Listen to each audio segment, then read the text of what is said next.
So my first question is, you have held key positions at education institutes throughout your professional career. Yes. What are the key factors that keep you connected with the education sector? सबसे पहले तो ये है कि हमारा system education जो है ज़्यादा थ्योरेटिकल है। Yes. इसमें प्रैक्टिकल वर्क कम है और ये जॉब ओरिएंटेड नहीं है। ज़्यादातर जो कोर्सेज है they are not job oriented. मैंने Yes. थ्रू आउट अपना जो जॉब है उसके दौरान मैंने ये फील किया है कि मेजॉरिटी जो हमारे कोर्सेज हैं they are not job oriented, क्योंकि उनमें थ्योरी ज़्यादा करवाई जाती है और प्रैक्टिकल कम है। तो कुछ हैं, अब हमने शुरू किए हैं, हमने भी वोकेशनल यूजीसी ने दिए हैं वो कोर्सेज, वो उनमें है जैसे कि ऑटोमोबाइल वोकेशनल कोर्स है, रिटेल मैनेजमेंट है, ये प्रैक्टिकल के है। इनसे बच्चों को फायदा होगा इन फ्यूचर।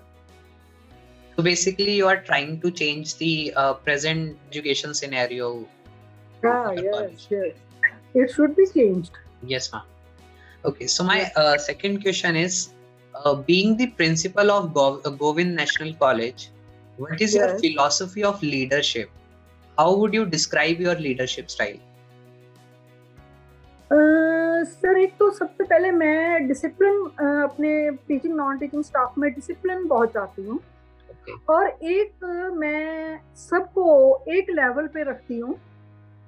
ऐसे नहीं है कि किसी को ज़्यादा प्रेफरेंस दे रही हूँ या किसी को कम दे रही हूँ। सबसे काम लेती हूँ, सबको ही बराबर काम बांटा जाता है। तो सबको जो है ऐसे नहीं है, बायस्ड नहीं होती मैं। Okay. So it is basically a participatory leadership. Yeah, I try my best के मतलब ऐसे ना हो कि टीचर्स बोले या नॉन टीचिंग स्टाफ बोले कि इनसे ज़्यादा करवा रहे हो और किसी से कम करवा रहे हो। मैं वैसा नहीं करती। और उनमें डिसिप्लिन जो रूल्स एंड रेगुलेशन यूनिवर्सिटी ने दिए हैं वो हम उन पे जो है वो इम्प्लीमेंट करते हैं और दे have to obey those rules. Thank you so much. My other question is, how do you strategize about the key programs and plans for the marketing and administration of your college? Strategies about what? Marketing, ma'am. Marketing and promotion of your college. Okay. देखो, हम वैसे तो जैसे अभी इस बार तो lockdown के कारण एडमिशन्स लेट हो रही हैं। अभी एक सेमेस्टर हमारा पड़ा है। हम जो है एडवर्टाइज करते हैं, हम पैम्फलेट्स वगैरह छपवा के भी न्यूज़पेपर्स में भी भेजते हैं। हमारे टीचर्स स्कूल्स में जाके बच्चों को अवेयर करते हैं कि these courses are run by our institution और इनको आपको ये फ़ायदा होगा। और इसके अलावा हम बैनर्स वगैरह बना के वो भी हम जो है लगवाते हैं, जिससे पता चले लोगों को कि वी आर रनिंग दीज। और टीवी में भी हम जो लोकल टीवी है उसमें भी हम अपने कोर्सेज के बारे में लोगों को बताते हैं कि हम ये courses we are running, our institution is running these courses, and हम लोगों को उसके बारे में अवेयर करते हैं इस तरह। So my next question would be, like, how does the curriculum of Govind National College ensure the best practice of industry? पहला आपने सेंटेंस क्या बोला है? How does the curriculum of Govind National College? Okay sir, curriculum हमारा जो Punjab university Chandigarh के under है, this college is under Punjab university Chandigarh. तो curriculum is made by the university. University ही बनाती है और उसके अकॉर्डिंग ही हमें जो है वो टीच करना पड़ता है। तो ये है कि जैसे मैंने पहले आपको बताया कि हमने यूजीसी से कुछ वोकेशनल कोर्सेज लिए हैं, 1-2 डिप्लोमाज लिए हैं, और वो जो है वो जॉब ओरिएंटेड है, उनमें प्रैक्टिकल वर्क भी है और बच्चे ऑटोमोबाइल को भी ऑप्ट करते हैं, काफ़ी बच्चे रिटेल मैनेजमेंट को ऑप्ट करते हैं। अब इस ईयर हमने होटल मैनेजमेंट का शुरू किया है। तो ऐसे कोर्सेज में बच्चों को ज़्यादा इंटरेस्ट जो है हो रहा है। Okay. So ma'am, my next question is, like, can you give us some insights, like how your college can be more welcoming the students of different races and economic backgrounds? वैसे तो हमारा rural college है। हमारे rural college में हम यहाँ कोई racism नहीं है।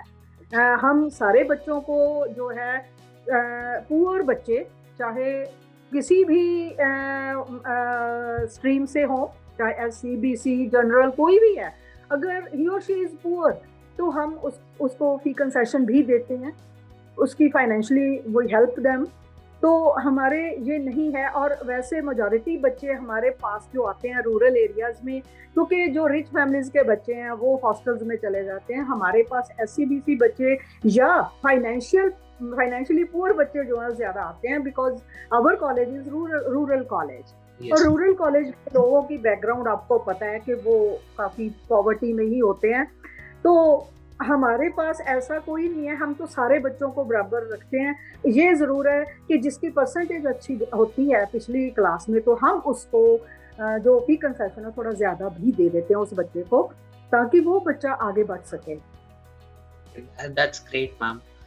So my next question is, what do you think what are your roles and responsibilities towards the college and the students? Sir I have done my job for 36 years in this college। और मेरा तो हमेशा मैं बहुत dedicated रही हूँ अपनी duty के बारे में। मैं टीचिंग के साथ साथ मैंने यहाँ पे NCC भी चलाया है, NSS भी चलाया है, और दूसरी कल्चरल एक्टिविटीज़ जो है वो भी मैं करवाती हूँ बच्चों को। और इसके अलावा और जो एक्टिविटीज़ होती हैं, अब एज अ प्रिंसिपल मेरी कोशिश यही होती है कि मैं मैक्सिमम एक्स्ट्रा करिकुलर एक्टिविटीज़ अपनी इंस्टीट्यूशन में करवाऊँ, ताकि बच्चे जो है उनको मैक्सिमम एक्सपोजर मिले, क्योंकि हर कोई बच्चा कल्चरल एक्टिविटी में अच्छा है, कोई स्पोर्ट्स में अच्छा है। हम पिछले 7-8 साल से B डिवीज़न अपना स्पोर्ट्स में भी हम जो है चैंपियन आ रहे हैं। तो ये मेरे चाहे स्टाफ की समझ लो कि उनका हार्ड वर्क है, और मैं शुरू से हार्ड वर्किंग रही हूँ स्टूडेंट लाइफ से ही।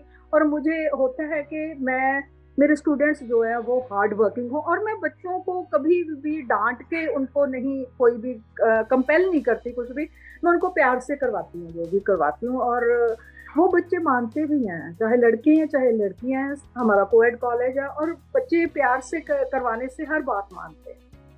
That's right, ma'am. तो हार्ड तो है ही है कि अगर आप डेडिकेटेड हो अपने काम के लिए तो you can produce good results. Yes, ma'am. Yeah. Okay, ma'am. So my next question is, what do you think should be the college's top priority over the next 10 years? Top priorities तो मेरी यही है कि एक तो rural college होने के कारण हमारे यहाँ स्ट्रेंथ कम होती है स्टूडेंट्स की। मैं चाहती हूँ कि हमारे कॉलेज में स्ट्रेंथ ज़्यादा हो। हमारे टीचर्स वेल क्वालिफाइड हैं, काफ़ी अच्छे हैं, मेहनती भी हैं, क्योंकि इस कॉलेज में शुरू से ये एक रीत बनी हुई है कि यहाँ पे कोई भी टीचर जो है काम चोरी नहीं करता, शर्तिर नहीं है कोई भी टीचर का। वो आगे जो अपने जूनियर्स भी सीनियर्स को देख के वैसे ही बन जाते हैं। तो ये मैं चाहती हूँ कि ऐसी इंस्टीट्यूशंस जो हैं इनमें जो है वो एक तो गवर्नमेंट की तरफ से भी कोई फैसिलिटीज़ मिलनी चाहिए। और क्योंकि हमारा कॉलेज जो है वो मेन किसी रोड पे नहीं है, इंटीरियर में है, तो यहाँ हमें जो है स्ट्रेंथ की काफ़ी प्रॉब्लम आती है। हम काफ़ी ज़्यादा हमें एफर्ट्स करनी पड़ती हैं बच्चों को जा के बताने में कि हमारा ये कॉलेज बहुत अच्छा है, और बच्चे बाद में रियलाइज़ करते हैं कि हाँ यहाँ हमें अच्छी एजुकेशन मिली है। तो ये कई प्रॉब्लम्स हैं जो हमें फेस करनी पड़ रही हैं। तो जैसे हमने बस सर्विस हमारी है, हमने लड़कियों को फ्री ऑफ कॉस्ट किया था, पर वही है कि फिर कॉलेज इतना फाइनेंशियली इतना स्ट्रांग नहीं है कि वो कंटिन्यू कर सके। कई प्रॉब्लम्स है, फाइनेंशियल प्रॉब्लम जो है हमारे रूरल कॉलेजेस को बहुत बड़ी प्रॉब्लम है, जो कि शायद हर रूरल कॉलेज को फेस करनी पड़ रही है अब। Yes, ma'am.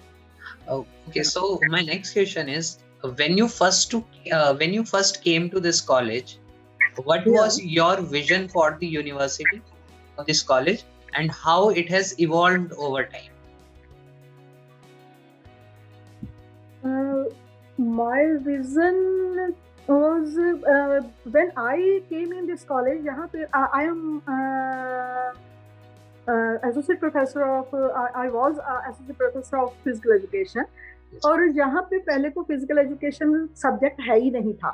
Mhm. वो सब्जेक्ट यूनिवर्सिटी की तरफ से मैंने शुरू करवाया। यहाँ इंस्पेक्शन वगैरह हुई, बुक्स मैं लेके आई, सारा इंफ्रास्ट्रक्चर यहाँ पे डेवलप किया। तो उसके बाद यहाँ जो बीए में फिजिकल एजुकेशन जो सब्जेक्ट है वो शुरू हुआ। एक हमारे प्रिंसिपल आए डॉक्टर गोसल, और उन्होंने यहाँ पे फिजिकल एजुकेशन के एमपीएड, बीपीएड, डीपीएड भी शुरू करवाए। और अब काफ़ी हमारा अच्छा जो फिजिकल एजुकेशन कोर्सेज हैं वो भी काफ़ी अच्छे चल रहे हैं। आउट ऑफ स्टेट भी कई बच्चे हमारे पास आते हैं। तो मेरा तो विज़न हमेशा यही रहा था कि मेरा कॉलेज जो है वो काफ़ी प्रोग्रेस करे, और आज वो काफ़ी अच्छी जो है सिचुएशन में है। हमारा जो कॉलेज की बिल्डिंग है, इंफ्रास्ट्रक्चर है, वो अच्छी है काफ़ी। आप अगर आओ कभी तो ज़रूर देखो कि एवरीबॉडी अप्रिशिएट। नैक वाले आए थे तो उन्होंने भी अप्रिशिएट किया था कि आपका कॉलेज का जो लेआउट है, पीसफुल है, ग्रीनरी है, ये चीज़ें बहुत अच्छी हैं। तो कई प्रॉब्लम पर रूरल कॉलेजेस को हमें फेस करनी पड़ रही हैं। तो मेरा तो विज़न यही है कि कॉलेज मैं ज़्यादा से ज़्यादा हार्ड वर्क करके बच्चों को अच्छा जो है उनको एक उनका स्टेटस हो सोसाइटी में। तो बच्चे हमारे अब काफ़ी बच्चे जो हैं टीचर भी बने हैं, काफ़ी अच्छी पुलिस में भी गए हैं, तो अच्छी वो कर रहे हैं, प्रोग्रेस करते हैं, तो हमें सेटिस्फेक्शन होती है उससे। Thank you so much, ma'am. I have one. Okay, so my next question is, like, what would you like people to know about your university that they may not know right now? University तो चलो काफ़ी हमारी eminent है। Punjab university Chandigarh, to know very well about that. मेरा के under आता है। तो पिछले 10 साल से मेरा कॉलेज पंजाब यूनिवर्सिटी में इसने अपना काफ़ी अच्छा नाम बनाया है, चाहे स्पोर्ट्स में है, चाहे कल्चरल एक्टिविटीज़ में है। तो उसके कारण हमारा कॉलेज जो है इसका जीएन कॉलेज नारंगवाल का अब काफ़ी लोगों को पता है। पहले इतना नहीं पता था, पर अब जो कोर्सेज भी हमारे काफ़ी हमने लिए हैं। जैसे कॉमर्स भी स्टार्ट किया हमने। तो पिछले 10 साल में एमपीएड, मैंने आपको बताया कि एमपीएड, बीपीएड, डीपीएड भी शुरू किया। एमएससी मैथ शुरू कर चुके हैं हम। बीसीए हमारे चल रहा है, पर कुछ क्लासेस में हमारे यहाँ स्ट्रेंथ बहुत कम होती है। तो उसका जो फाइनेंशियल जो है हमारे पास प्रॉब्लम जो है वो उसकी आती है। तो बाकी तो काफ़ी अच्छा है, कॉलेज का नाम काफ़ी अच्छा है। एवरीबॉडी नोज इन पंजाब यूनिवर्सिटी, मतलब जितने इसमें आते हैं पंजाब यूनिवर्सिटी के अंडर कॉलेजेस आते हैं, वहाँ पे हमारा अच्छा स्टेटस है। Okay, so ma'am, this is going to be my last question. Yeah. So I just wanted to ask, like, if there are any suggestions that you would like to give to the current youth and the aspiring students. Suggestions to the youth? The youth and the students, ma'am. Youth को तो मैं यही कहूँगी कि थोड़ा उसको hard working होना चाहिए। जो मैं नोट कर रही हूँ, बच्चे हार्ड वर्किंग नहीं हैं। और अब जो चल रहा है लॉकडाउन के कारण के दौरान जो ऑनलाइन एग्जामिनेशन हो रहा है, उससे बच्चे खुश हैं क्योंकि उसमें उन्हें तो और मेरा ख्याल है कि एग्जामिनेशन या तो सिस्टम चेंज होना चाहिए। हमारे टाइम था सब्जेक्टिव था, वो भी काफ़ी प्रॉब्लमेटिक ही था, उसमें भी काफ़ी ज़्यादा। पर अब भी जो है मेरा ख्याल तो अगर ऑब्जेक्टिव टाइप हो तो बच्चे ज़्यादा लर्न कर सकते हैं। सब्जेक्टिव में वही प्रॉब्लम आती है कि चीटिंग होती है बच्चों की। बच्चे ज़्यादा मैक्सिमम जो है उसमें करते हैं, वो जो है उसमें प्रॉब्लम्स काफ़ी आती हैं। वैसे चाहिए यही कि ऐसी जो है करिकुलम बनाए जाएं जिनसे बच्चों की नॉलेज जो है ज़्यादा बढ़े। पर अब मैंने देखा है कि हमारे टाइम से अब जो है बल्कि बच्चों की नॉलेज कम हो रही है। बच्चों में जो पढ़ाई जो है, एक तो उसमें इंटरेस्ट भी कम हो रहा है, और इसके अलावा पता नहीं कोई जैसे एजुकेशन सिस्टम में कोई प्रॉब्लम्स हैं या क्या है, और बच्चे जो हैं they don't take interest in studies. तो स्टडीज या करिकुलम इतने ऐसे इंटरेस्टिंग बनाए जाएं जो कि बच्चे बहुत ही इंटरेस्ट लेके उनको पढ़ें, और जो एग्जामिनेशन सिस्टम है इसमें कोई चेंजेस लानी चाहिए। बच्चे डरते हैं इनसे, they are afraid of these things. और मतलब यही है कि क्योंकि मैंने देखा कि फॉरेन में जो सिस्टम है वो उसमें और हमारे सिस्टम में काफ़ी फ़र्क है। तो चेंजेस आनी चाहिए, पुरानी चीज़ें जो उनको थोड़ा चेंज करना ज़रूरी है। इनोवेशन जो है उसकी ज़रूरत है। Ma'am, thank you so much. This was an insightful discussion, and we are really happy to have you on board. Okay, thank you. Thank you so much, ma'am.